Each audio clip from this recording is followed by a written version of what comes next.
Alright guys, so we are here. Welcome back to the channel. It is November 29th, day after the Mike Tyson, Roy Jones Jr. fight. What a fight, by the way. And you know what? Not a big fan of Jake Paul, but he did get the knockout, so props to him. But we're going to do a little office tour today. I'm going to kind of take you guys along with me, kind of day in the life. So everyone's always asked what's in the office. Come check it out. Let's check it out.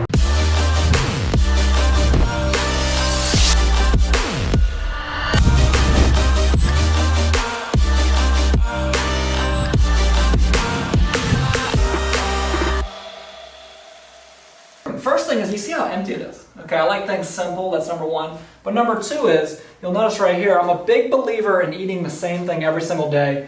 So what do we have right here? And I'm not sponsored by these guys, so I'm gonna go ahead and cut. I'm just kidding. We have a rice cooker, okay? Yes, I eat rice and beans literally every single day. Why do I do this? I don't have to think about eating.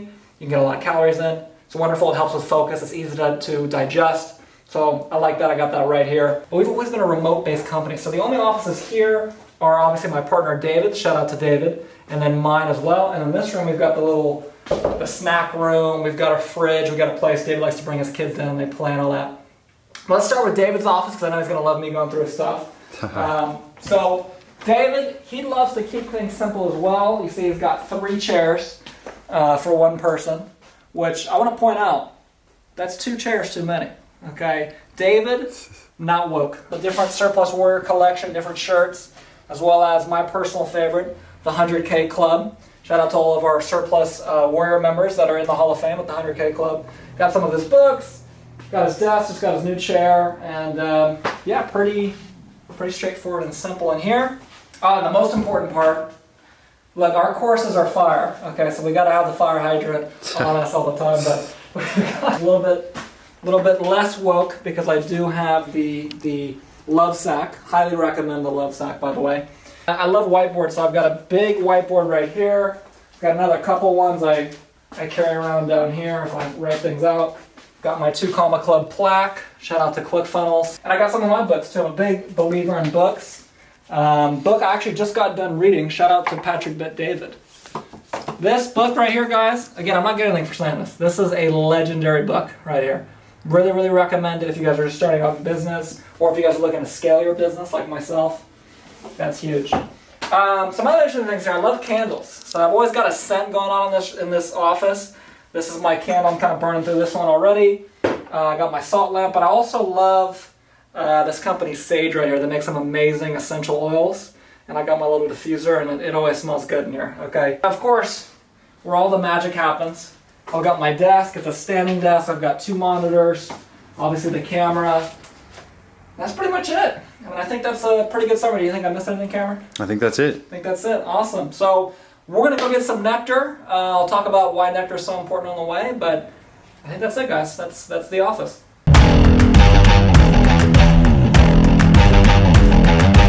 All right, so we're here, we're out front of Nectar. Shout out to Nectar. I'm not getting paid by them, but I should. I need to be on the payroll, Nectar. But I love Nectar. You know, I every once in a while treat myself to a smoothie. I drink a lot of green juices. The reason why I actually don't eat my first meal until about 1 or 2 o'clock every day.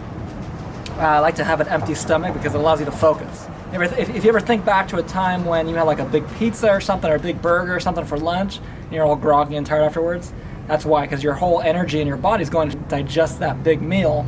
That's why my meals are so refined the way that they are, you know, beans and rice, just really simple things like that. And that's why I wait to eat my first meal until about 1 or 2 o'clock. And I'll have a smoothie or a green juice or something in the morning. So, highly recommend it. What's going on, guys? I'm here today. It's a Sunday. I'm actually doing a Q&A right now. So if you guys have questions for me, I'm going to be answering them in a YouTube video that'll come out very soon. Post them in the little question box down below. All right, so someone asked, as a 16-year-old, I want to be a millionaire, what should I do? Well, I think the core thing to remember is business is about solving problems. So for me, like one of my first businesses that I did when I was like literally 16, 17 is I would charge for seats in my car. But yeah, I would charge, literally, I had like a carpool business where other kids that needed to go to school but couldn't afford an Uber, didn't want to take the bus, maybe their parents would pay. I charged them like 40, 50 bucks a week. And you start racking that up, 4 or 5 kids, and all of a sudden you're doing pretty well. And then pretty much from there, once you have a little bit of income coming in, like start to think about scaling on the internet. Like that's kind of what I did. because I went from real estate and really focusing on that out of high school. I got my real estate license at 18. And then I realized real estate scales well, but you have to have a lot of people. And when you're 18, no one really wants to listen to you. So, I went over to kind of the online route and started doing a bunch of online businesses. So I would just start with trying to find a problem in your area, in your, like whatever you do on a daily basis that you think you can solve, and see if people are willing and able to pay a little bit of money for that. Even if it's just a couple $100 a week or a couple $100 a month, like anything's better than nothing. All right, so next question is, what is your opinion on cryptocurrency and would you invest in them? So I don't know personally enough about crypto to invest in them. I will say that people get rich from businesses and store their money in assets. Again, like the people that I've met that are millionaires, and even like I've met 1 or 2 billionaires or soon to be billionaires, all of them have made their money in business and then stored their money in assets like real estate, potentially a little bit in crypto. But basically, I mean, I've definitely met some people that have made a lot of money in crypto, don't get me wrong. So you can do it, but it's something that like you really have to get a lot of things right, and then you have to be a little bit lucky too, where with business, there is a science to it.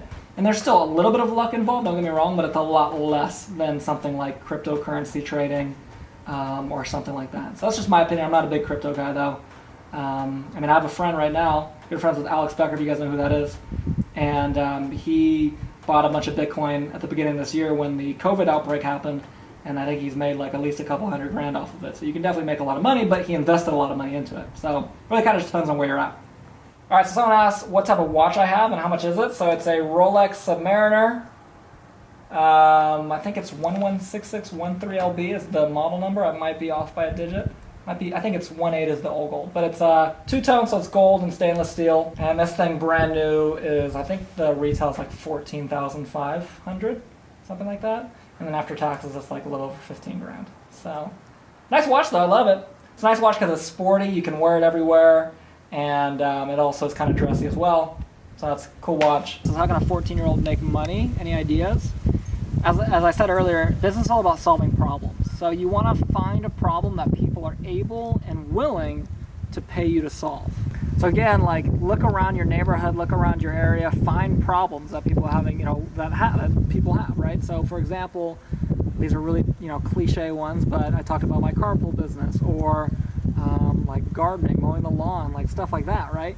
And once you have some income coming in, whether it's from that or you end up getting a job or something, once you have a little bit of income coming in, invest in yourself, invest in your education, and you'll start to get a really great understanding of business.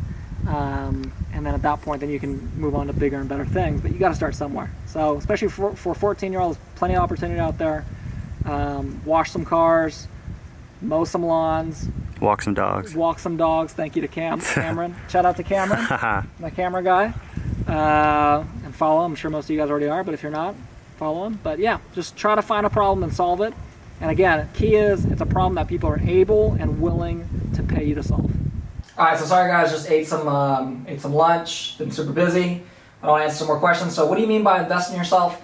What I mean is invest in your education. Obviously, I own an education company, so listen, don't buy any of my products ever, okay, just so I'm not biased, I'm telling you this. But I do strongly believe in education. In fact, you can see all of my books that I try to read as many books as possible. I've invested personally well over $100,000. I mean, probably like closer to $200,000 at this point in courses, masterminds, all of that. I mean, at any given time, like for example, I'm currently in 2 separate masterminds that I pay. One is $1,500 a month, and the other one's like $2,500 a month. So that right there is what, $4,000 a month? Yeah. $4,000 a month. Now, obviously, when you're starting out, you don't have the money to do that, which is fine. But just start with some books. Pick up some books, read, buy a course, right? Buy a $500,000 course when you save up for that, and make sure it's a good program. But that's how you learn, right? And then you start taking action on the things that you're learning, and it spirals upwards instead of staying flat or spiraling downwards, which some people do. So hopefully that makes sense. So would starting a YouTube channel be a good source of free traffic? Would it be worth my time? Really depends on where you're at in business and what your goals are. For me, I mean, we run a lot of YouTube ads already. Like we'll spend anywhere from, on the low end, $50,000, on the high end, like $150,000 a month just on YouTube ads. And obviously that revenue is going somewhere. So yes, you can make a little bit of money from the content, but the real question is here, can I get the traffic that's watching my YouTube videos to a website or to my funnel. All right, so she says, I would like to learn more about your business and hopefully join your team. Well, first of all, thank you very much. That means a lot to me. But what do we do here? We do a process called surplus funds, and that's why it says surplus warrior, because we are surplus warriors. So all that means, if you don't know what a surplus fund is, most people don't worry about it. All that means is that basically when a house gets foreclosed on by a bank, meaning someone's behind on their payments, they're not making their payments of the mortgage, the bank comes in and they take the house, that's a foreclosure, and then what the bank's going to do is they're going to go and they're going to sell that house at an auction, they're going to at least try to. And if it sells at auction for more than what was owed to the bank, that is a surplus fund. And there's actually a lot of this floating around. It's about $50, $100 billion of these surplus funds floating around.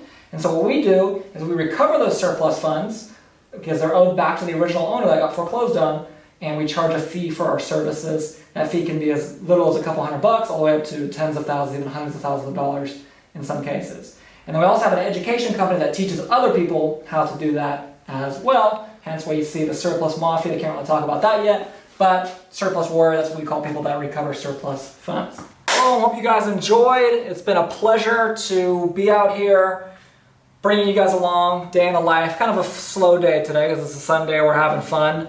But hopefully you guys enjoyed this video. If you guys did, click that subscribe button, click the notification bell. We do give away a free course once per month.